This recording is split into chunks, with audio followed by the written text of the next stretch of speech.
नमस्कार, आप देख रहे हैं स्ट्रीट मेल टीवी।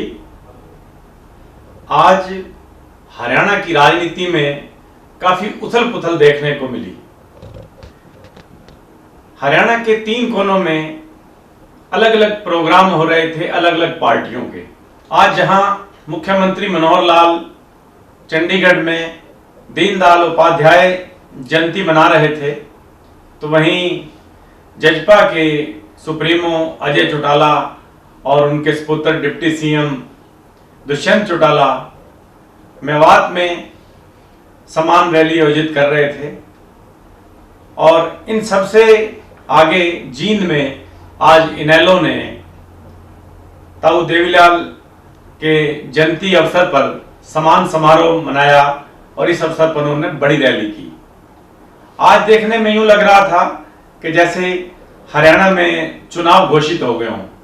हालांकि प्रदेश में चुनाव अभी 3 साल दूर हैं, लेकिन अभी से ही हरियाणा में राजनीतिक उठापटक की स्थिति देखने को मिल रही है। भले ही तीनों पार्टियां मैदान में थी, लेकिन आज का दिन इनेलो का दिन कहा जा सकता है, क्योंकि एक राजनीति में, हरियाणा की राजनीति में एक बड़ा यू टर्न देखने को मिल रहा है। इस यू टर्न के क्या मायने होने वाले हैं इसका तो अभी कुछ कह नहीं सकते, लेकिन इनेलो की रैली में आज भाजपा के दिग्गज नेता और केंद्र सरकार में कैबिनेट मिनिस्टर रहे वीरेंद्र सिंह इनेलो की समान रैली में जींद पहुंचे। उनका जींद पहुंचना सबको चौंकाने वाली खबर थी। कोई अंदाजा नहीं कर सकता था कि चौधरी वीरेंद्र सिंह जींद में इनेलो की रैली में पहुंचेंगे। न ही उन्होंने ऐसी कोई पहले से कोई घोषणा की थी कि वे रैली में जा रहे हैं या नहीं जा रहे हैं, लेकिन एकदम से उनका रैली में पहुंचना और फिर जिस अंदाज में उन्होंने भाषण दिया, उनके तेवर, उनकी तलखी, उनके उल्हाने सुनने लायक थे। हालांकि उन्होंने एक सीमा रेखा जो पार्टी की है वो लांघी नहीं, लेकिन कुछ कहने में कोई कोर कसर छोड़ी भी नहीं। इनेलो की रैली में एक किसान नेता का आना एक बड़ी बात कही जा सकती है। हरियाणा में ताऊ देवीलाल और सर छोटू राम 2 बड़े किसान नेता माने गए हैं। दोनों किसान नेताओं के वंशज आज एक मंच पर थे और उनके इरादे कुछ अलग से लग रहे थे। इन दोनों नेताओं का, इन दोनों वंशजों का मिलन क्या गुल खिलाएगा इसका अभी कुछ पक्का कहा नहीं जा सकता, लेकिन ये राजनीति में एक बड़ा यू टर्न देखने वाली बात है, क्योंकि वीरेंद्र सिंह के बेटे वीरेंद्र सिंह, जो कि हिसार से भाजपा के सांसद भी हैं और खुद वीरेंद्र सिंह भाजपा के बड़े पदों पर रहे हैं, ऐसे में अपनी विरोधी पार्टी के खेमे में उनका जाना और वहां पर भाषण देना एक बड़ी घटना कही जा सकती है। खुद वीरेंद्र सिंह ने अपने भाषण में कहा कि जब चौटाला ने उन्हें बुलाया तो शायद चौटाला साहब को भी ये अंदाजा नहीं होगा कि मैं आऊंगा। उन्होंने कहा कि उन्होंने सोचा होगा कि चलो बुला लेते हैं, लेकिन उसने आना थोड़ी है। लेकिन मैं आज चौटाला साहब को कह रहा हूं कि वो फिर भी भविष्य में कभी बुलाएंगे तो मैं जरूर आऊंगा, अगर नहीं बुलाएंगे तो नहीं आऊंगा। चौधरी वीरेंद्र सिंह ने ओम प्रकाश चौटाला की तारीफ तो की, लेकिन घुमा के की। उन्होंने कहा कि जितने भी बड़े नेता हैं उन्होंने अपने आप को किसी सीमा में नहीं बांधा है। चाहे चौधरी चरण सिंह थे, चाहे सर छोटू राम थे, चाहे देवीलाल थे, उन्होंने अपने नाम के आगे अपने गांव का नाम नहीं लगाया। उन्होंने कहा कि चौटाला को भी अपने नाम के आगे गांव का नाम लगाने की जरूरत नहीं है। देश व प्रदेश के लोग उनको जानते हैं। वो एक तरह से चौटाला की तारीफ भी कर रहे थे, लेकिन सीधे सीधे तारीफ करने से बच भी रहे थे। चौधरी वीरेंद्र सिंह ने केंद्र सरकार पर भी कुछ घुमाकर वार किए हैं। उन्होंने ना तो अंबानी का नाम लिया, ना अडानी का नाम लिया, लेकिन उन्होंने कहा कि हर साल पूंजीपतियों की एक सूची जारी होती है जिसमें देश में करोड़पति अरबपतियों का नाम होता है, लेकिन किसी भी सूची में किसी किसान कमेरे का नाम नहीं होता है। उन्होंने कहा कि असल में तो तभी ये सूची सही मानी जाएगी जब हमारे किसानों का इसमें नाम होगा। उन्होंने कहा कि वो दिन दूर नहीं जब एक नया प्रजातंत्र होगा। अभी तो पूंजीपतियों का देश पर कब्जा है, लेकिन जब नया प्रजातंत्र आएगा तो उसमें किसान, कमेरे, आम आदमी, गरीब आदमी, दलित का भी हिस्सा होगा। वो उन्होंने घुमा के साफ साफ कहा कि अब तो अंबानी अडानी की सरकार है। हालांकि उन्होंने नाम नहीं लिया, लेकिन उन्होंने एक तरह से ये बताने की कोशिश की कि अब वहां पे पूंजीपतियों का राज चलता है, किसान कमेरे की बात नहीं सुनी जाती। हरियाणा की राजनीति पर भी वो खासे तलख नजर आए। उन्होंने नाम तो किसी का लिया नहीं, किसी पार्टी का नाम नहीं लिया, लेकिन उन्होंने कहा कि आज हमें जाति पाति में बांटने की कोशिश की जा रही है। ऐसे लोगों को मुंह तोड़ जवाब देना होगा। कौन लोग हैं जो जाति पाति की राजनीति कर रहे हैं, किनको मुंह तोड़ जवाब देना चाहते हैं? विपक्ष के तो मंच पर वो थे ही, वो क्या कहना चाहते हैं इशारों इशारों में उन्होंने काफी बात साफ कर दी। उन्होंने चौधरी देवीलाल को याद करते हुए कहा कि जब वो पहली बार विधायक बने थे तो देवीलाल मुख्यमंत्री थे। जब वह उनके पास गए तो देवीलाल बोले कि बोल क्या चाहिए? तो मैंने कहा मुझे कुछ नहीं चाहिए। तो देवीलाल ने कहा कि तुम सर छोटू राम के वंशज हो, तुम्हें जो भी चाहिए मुझसे मांग लेना, लेकिन कभी भी गैर मूल्यों की राजनीति मत करना, हमेशा मूल्यों की राजनीति करना। वीरेंद्र सिंह ने कहा राजनीति में बहुत लोगों ने पैसा कमाया, मेरा भी जी करता थी कि मैं पैसे कमाऊं, लेकिन ताऊ देवीलाल के वो शब्द जिसमें उन्होंने कहा था कि मूल्यों की राजनीति करना, मुझे वो शब्द हमेशा याद आते थे और मैंने कभी भी पैसे के लिए गंदी राजनीति नहीं की। भाजपा अक्सर भारत माता की जय के नारे लगाती है। वीरेंद्र सिंह ने इस नारे पर भी टिप्पणी की। उन्होंने कहा कि ये ठीक है कि भारत माता की जय का नारा अच्छा है, लगाना चाहिए, लेकिन आज बात किसानी की है, किसानों के मुद्दों की है, इसलिए आज जरूरत है कि हम धरती माता की जय का नारा लगाएं। उन्होंने बकायदा मंच से 3 बार धरती माता की जय हो, धरती माता की जय हो के नारे लगवाए। उन्होंने और यही नहीं रुके वीरेंद्र सिंह, उन्होंने एक और अप्रोक्ष वार किया। उन्होंने कहा कि एक वक्त था कि कांग्रेस की स्थापना के अनेक साल बाद तक भी कोई ऐसा नेतृत्व नहीं आया था जिससे लोगों को लगे कि यह आजादी की लड़ाई का नेतृत्व कर सकता है। फिर गांधी जी आए। गांधी जी जब आए तो लोगों को जच गया कि हाँ, ये व्यक्ति है जो उनकी लड़ाई का नेतृत्व कर सकता है, और लोग उनके पीछे हो लिए। उसके बाद 1975 में जब आपातकाल लगा तब भी लोगों को एक नेतृत्व की जरूरत थी, और तब जेपी आए और जेपी का समर्थन पूरे भारतवर्ष ने किया और जेपी जयप्रकाश जी ने सरकार बनाई। उन्होंने कहा इंतजार कीजिए, एक दिन वो परिस्थितियां पैदा होंगी कि एक ऐसा व्यक्ति आएगा जो हमें सबको नेतृत्व देगा, जो किसान कमेरे को नेतृत्व देगा, और सारी दुनिया, सारा देश, यहाँ के लोग उसके पीछे लग जाएंगे और फिर एक परिवर्तन आएगा। वो ना जाने क्या कहना चाह रहे थे, कैसे परिवर्तन की बात कर रहे थे, क्यों उन्हें लगता है कि अब कोई और ऐसा नेता की जरूरत है जो किसान कमेरे की बात करे, जिसके आने से नया प्रजातंत्र हो। उनकी बातों से साफ लग रहा था कि कुछ ना कुछ दाल में काला है। हालांकि उन्होंने अपने पूरे भाषण में सीमा रेखा लांघी नहीं, लेकिन एक बात तय थी कि अब उनका भाजपा में सफर लंबा नहीं है। वो कहां तक जाएंगे, इस बात को कहां तक लेके जाएंगे, यह तो आने वाला वक्त बताएगा। भाजपा उनको लेकर क्या निर्णय लेती है, क्या वो दबाव बना रहे हैं या वास्तव में भाजपा छोड़ने का मन बना चुके हैं और सिर्फ हालात बदलने का इंतजार कर रहे हैं। ये सब चीजें समय के गर्भ में छिपी हैं। समय आने पर ही इन सारी बातों का खुलासा होगा। देवीलाल जी ने कभी चौटाला नहीं लिखा, छोटू राम जी ने कभी गढ़ी सांवला नहीं लिखा, चौधरी चरण सिंह ने कभी अपना गांव नहीं लिखा, और तीनों इतने महान और इतने बड़े नेता हुए हैं।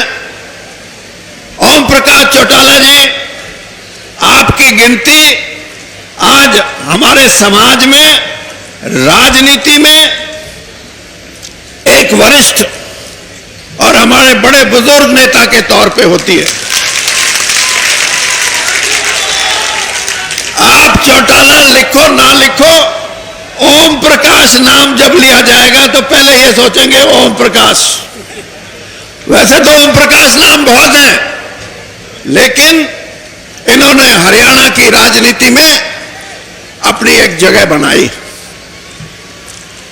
हरियाणा की राजनीति हमेशा चौधरी देवीलाल, जो एक कर्मठ और एक ऐसे नेता थे जिन्होंने इस गांव के समाज को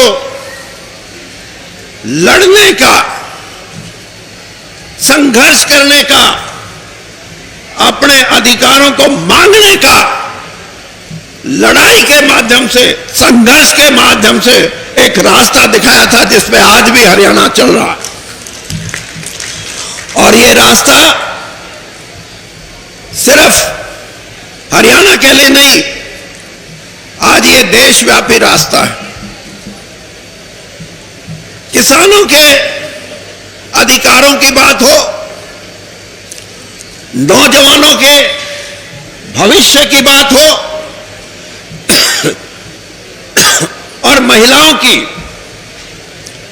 इनके अधिकारों की बात हो, इन अधिकारों को देश की आजादी से पहले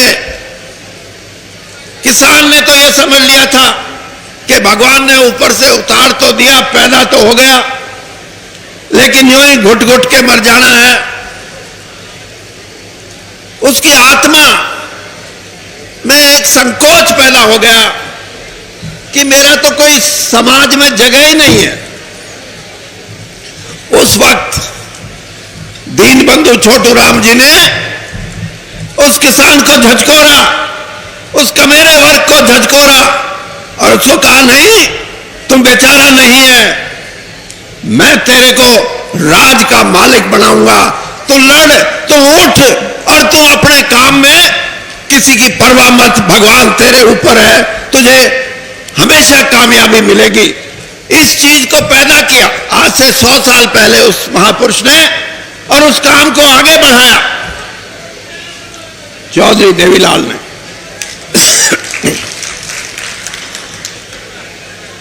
और आज जो संघर्ष की बात है, वो संघर्ष एक दिन में पैदा नहीं होता, एक महीने, एक साल, 10 साल में पैदा नहीं होता। संघर्ष के लिए सदियां लग जाती हैं। मैंने 1977-78 में पहली बार जब मैं एमएलए बन के गया, मैंने अकाली दल का एक हरियाणा विधानसभा के सामने अकाली दल का एक बहुत बड़ा कार्यक्रम विधानसभा का घेराव करने का था। मैंने उसको ऊपर से देखा, 4th फ्लोर पे हरियाणा सेक्रेटरीट से, कि बादल साहब बीच में चल रहे हैं और सैकड़ों कार्यकर्ता पुलिस की लाठियों को अपने हाथों पे ले रहे हैं, अपने हाथों पे ले रहे हैं। यह है संघर्ष की निशानी। और इसलिए देवीलाल जी ने जो किया, वो भारत के इतिहास में एक और बात भी मान,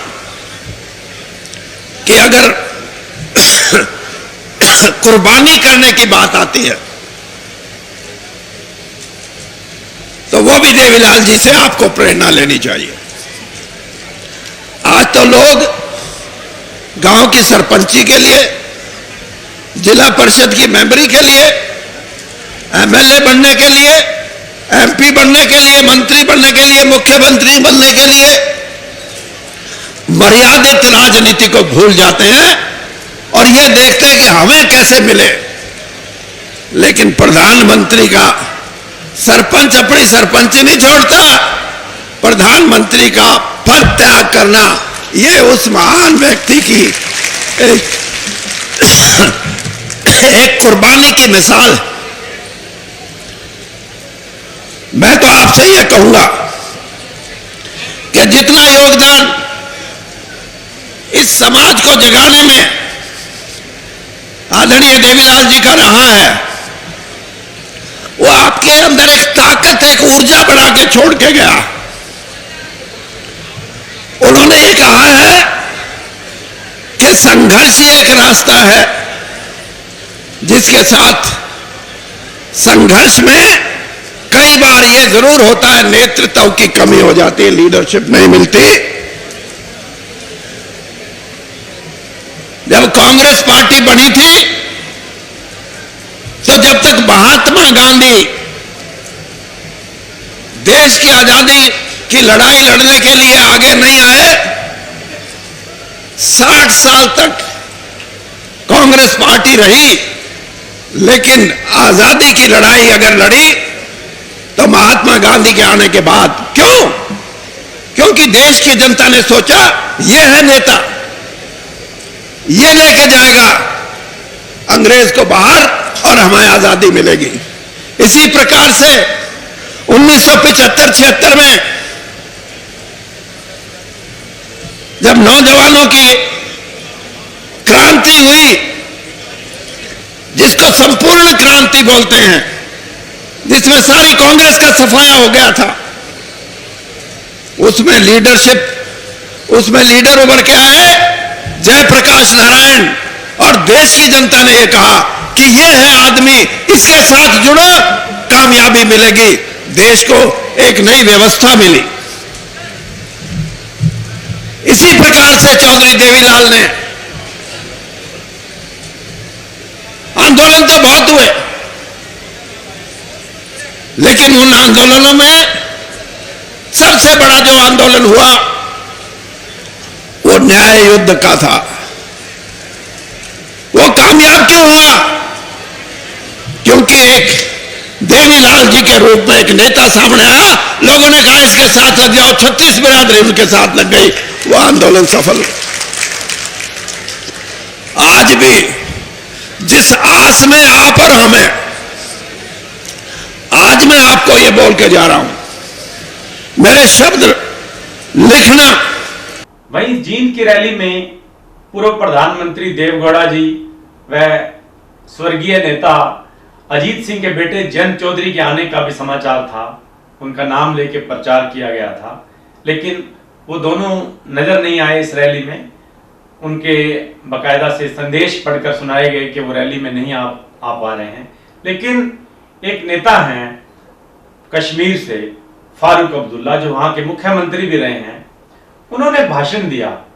उनके भाषण में हरियाणा से ज्यादा कश्मीर की बात थी। उनके भाषण में दर्द झलक रहा था।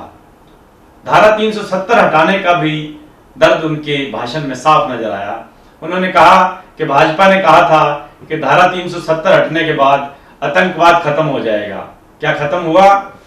उन्होंने कहा वो लोग कहते हैं कि खत्म हो गया। फिर कहा कि वो लोग झूठ बोलते हैं। असल में जब तक वाजपेयी जी की जो बात थी कि दिलों को जोड़ना है, जब तक दिलों को नहीं जोड़ा जाएगा तब तक आतंकवाद समाप्त होने वाला नहीं है। उन्होंने हरियाणा पंजाब में चल रहे किसान आंदोलन पर भी टिप्पणी की। उन्होंने कहा सरकार तुरंत इन कृषि कानूनों को वापस ले, नए सिरे से सदन की बैठक हो जिसमें किसानों की राय लेकर नए सिरे से कानून बनाए जाएं जिसमें किसानों की हिस्सेदारी हो। उन्होंने फिर कश्मीर की बात की कि भाजपा ने कहा था कि हम 50,000 नौकरियां देंगे। आप बताइए कितने लोगों को नौकरियां मिली? उन्होंने कहा किसी को नौकरी नहीं मिली। वे यही नहीं रुके, उन्होंने फिर बात की भगवान राम की। उन्होंने कहा कि भाजपा वाले सोचते हैं कि भगवान राम उनका ही है। उन्होंने कहा कि भगवान राम सिर्फ आरएसएस और भाजपा वालों का नहीं है, ये पूरी दुनिया का है, सारे देश का है। फारूक अब्दुल्ला यही बस नहीं किया, उन्होंने कहा कि ये जात पात की बात करके, धर्म फसाद की बात करके हम में झगड़ा करवाना चाहते हैं, हमें होश में रहना होगा।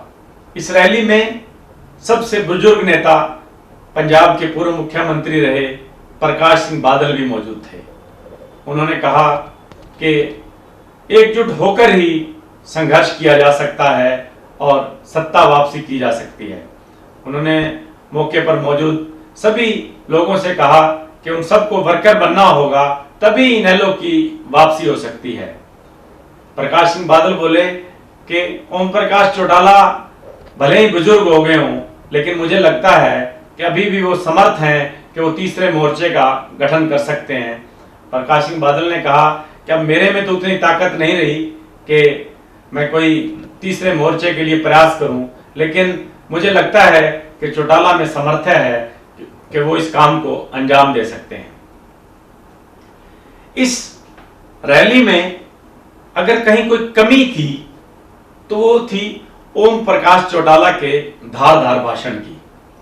ओम प्रकाश चौटाला का भाषण हमेशा से बड़ा धारदार रहा है और लोग उन्हें एकटक होकर सुनते हैं, लेकिन आज उनके भाषण में वो जज्बा और वो दम नहीं था। वो वही सारी बातें, पुरानी बातों को रिपीट कर रहे थे। उनकी भाषण में कोई ऐसी नई बात नहीं थी। वो बड़े धीरे धीरे बोल रहे थे, जिस तरह से पहले वो टिका टिका के भाषण करते हैं और उनको सुनने वाले एकटक उनकी तरफ देखते रहते हैं और कान लगाकर सुनते हैं। आज उनके भाषण के वक्त ना ही पार्टी में इतना डिसिप्लिन नजर आया, ना लोग टिके नजर आए, क्योंकि वो उनके पास ऐसा कुछ था नहीं। वो पुरानी बातें ही कह रहे थे कि हमारी सत्ता आएगी तो मैं सारी आपकी कौर कसर पूरी कर दूंगा।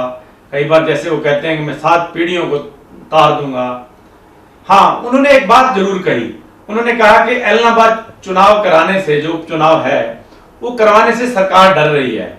उन्होंने दावा किया कि एलनाबाद चुनाव में सभी पार्टियों की जमानतें जब्त हो जाएंगी और आप देखना एलनाबाद चुनाव के बाद सरकार में भगदड़ मचेगी और भगदड़ के बाद जो भाजपा और जजपा का गठबंधन है वो टूट जाएगा और गठबंधन टूटने के बाद हरियाणा में इनेलो की सरकार बनेगी और यहां से शुरुआत होगी भाजपा की उल्टी गिनती की। उन्होंने कहा कि फिर देश में भी सत्ता परिवर्तन होगा और इसका श्रेय हरियाणा के युवाओं को, हरियाणा के मतदाताओं को जाएगा। ये एक बात हो सकती है, एक कल्पना हो सकती है, लेकिन इससे पहले हमें लगता है कि यूपी का चुनाव हो जाएगा। एलनाबाद चुनाव तो भविष्य की राजनीति पर असर करे ना करे, लेकिन निसंदेह यूपी का चुनाव इसमें जरूर असर करेगा।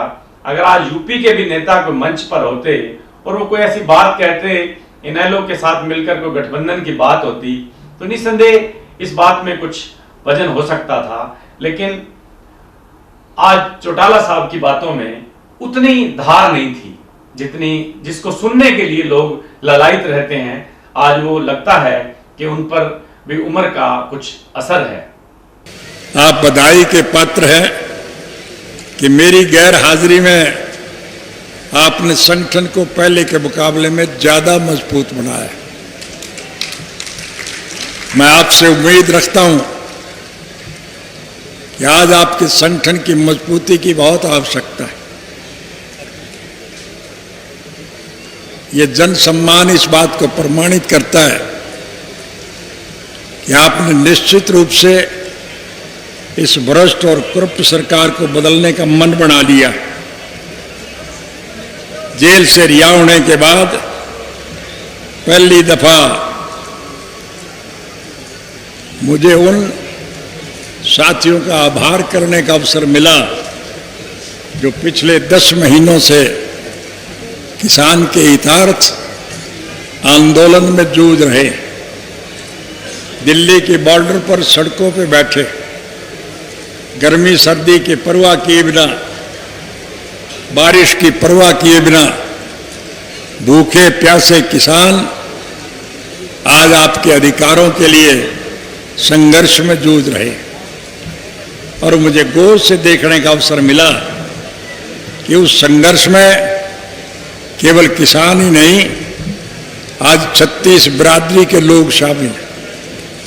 हिंदू, मुसलमान, सिख, ईसाई, हरिजन, बैकवर्ड, व्यापारी, कर्मचारी, कारखानेदार और मजदूर, किसान और कमेरा, 36 बिरादरी के लोग इस कुशासन का अंत करने के लिए मन बनाए बैठे। उनकी भावनाओं को क्रियान्वित करने के लिए आप सबकी जिम्मेवारी बन जाती है कि आप संगठन को पहले के मुकाबले में और ज़्यादा मजबूत बनाएं। संगठन जब मजबूत होगा तो निश्चित रूप से आपकी सरकार बनेगी। अभी हरियाणा प्रदेश में ऐलनाबाद के विधानसभा क्षेत्र की सीट खाली है। भारतवर्ष के संविधान के मुताबिक अगर कोई सीट खाली होती है तो उसका चुनाव 6 महीने के अंदर अंदर कराना पड़ता है, लेकिन सरकार इस डर से उस चुनाव को टालती जा रही है कि सरकार में तुम्हारी हार होगी, इसलिए वो इस चुनाव को टाल रहे हैं। लेकिन बकरे की मां कैथा और टालेगी, आखिर तो चुनाव कराना ही पड़ेगा। और जब चुनाव होंगे तो फिर निश्चित रूप से आपकी पार्टी का प्रत्याशी दूसरे सभी प्रत्याशियों की जमानतें जब्त कराने का काम करेगा। आपका आंदोलन सफल होगा। इस देश में किसानों के अधिकारों की लड़ाई के लिए इससे पहले भी 4 किसान आंदोलन हुए। वर्ष 1907 में पगड़ी संभाल जट्टा के नाम पर एक आंदोलन चला था, उसे बहुत कामयाबी मिली थी। सन 1917 में बिहार का चंपारण आंदोलन भी इस बात का प्रमाण है कि किसान वर्ग के लोग आज अपने अधिकारों के लिए पूर्ण रूप से सजग हैं। 1918 में गुजरात का खेदा आंदोलन और वर्ष 1928 में गुजरात का बारडोली आंदोलन इस बात का प्रमाण है कि सभी आंदोलनों में किसानों की जीत हुई। निश्चित रूप से इस आंदोलन में आपकी जीत होगी। इसलिए मैं आप सबसे निवेदन करूंगा कि संगठन को मजबूत बनाओ। जात बड़ी नहीं होती, जमात बड़ी होती है, और जमात जब बड़ी होगी तो फिर निश्चित रूप से परिस्थितियां आपके अनुकूल होगी। सरकार आपकी बनेगी, और जब आपकी सरकार बढ़ेगी तो देसी भाषा में आपको एक बात कह के जा रहा हूं, राज बना लो फिर थारे सारे खोट में काट दो, कोई दिक्कत और कठिनाई नहीं। 3210 बच्चों को नौकरी देने के नाम पर मुझे 10 साल की बजाय 10.5 साल जेल काटनी पड़ी थी। अब के मैं आपसे वायदा करता हूं कि सरकार बनने के बाद हम हर पढ़े लिखे युवक को उसकी योग्यता के मुताबिक सरकारी नौकरी देंगे, चाहे कोई हिंदू है, सिख है, मुसलमान है, ईसाई, चाहे हरिजन है, चाहे बैकवर्ड है, चाहे व्यापारी है, चाहे कर्मचारी है, चाहे मजदूर है या किसान है, चाहे किसान है या कमेरा है, हम सबको उसकी योग्यता के मुताबिक नौकरी देने का काम करें। और गांव का और शहर का जो कोई आदमी अच्छे पद पर बैठेगा फिर वो गांव की भलाई की बात सोचेगा कि नहीं सोचेगा। इसलिए योग्य लोगों को अच्छे पदों पर बिठाने का काम हम करेंगे। चाहे उस योग्य बच्चे के माँ बाप ने किसी कारणवश मजबूरी में आके वोट कहीं भी दिया हो, हम इसमें वोट की राजनीति का दखल नहीं माने। किसी योग्य माँ बाप के गलत निर्णय की वजह से उसको सजा मिले, हम इसके पक्षधर नहीं हैं। हम हर बच्चे को नौकरी देंगे, चाहे मुझे बाद में फांसी टूटना पड़े, मुझे उसकी कोई चिंता नहीं है। मैं चाहता हूँ हरियाणा को सम्मान मिले, हरियाणा का किसान और कमेरे को रोजगार मिले, हरियाणा का आपसी भाईचारा मजबूत हो। और जब 36 जात के लोग इकट्ठे होंगे तो फिर जात पात का जहर फैलाने वाले इस लुटेरी सरकार का पतन निश्चित रूप से होगा। फिर आपकी सरकार बनेगी, और जब आपकी सरकार बनेगी तो फिर आपको अनेक प्रकार की सहूलियात और सुविधाएं मिलेगी। इसलिए आप इतनी भारी संख्या में आए, ये कोई पहला अवसर नहीं है। जब भी हमारी जनसभाएं होती है, इसी प्रकार का अपार जनसमूह हमारी सभाओं में आता है। मैं देखता हुआ आया हूँ, जितने लोग यहाँ सभास्थल में उपस्थित है उससे दोगुनी संख्या में लोग सड़कों पे है, वो पहुँच नहीं पाए हैं अब तक। इसलिए लोग 70% नहीं 100% आपके साथ है। उन लोगों का साथ जुटा लो जो रूठे हुए हैं, रास्ता भटक गए हैं, जो गुमराह हो गए हैं, उन्हें पुचकार करके पार्टी में शामिल करो। और जब आप सब लोगों को जोड़ोगे तो फिर निश्चित रूप से आपकी सरकार बनेगी। और जब आपकी सरकार बनेगी तो फिर आपको सम्मानजनक जीवन पैदा करने का अवसर मिलेगा, ये मैं आपसे वायदा करके जा रहा हूँ। दोस्तों, मेरे कहने की आवश्यकता नहीं। अगर अतीत में हमने अच्छे काम किए हैं तो भविष्य में और ज्यादा अच्छे काम करेंगे, ये आपके मन में विश्वास होना चाहिए। इनेलो की समान रैली के मुकाबले में आज उनसे ही निकली, उन्हीं के परिवार की दूसरी पार्टी जननायक जनता पार्टी ने भी मेवात जिले में सोहना में एक कार्यक्रम रखा था।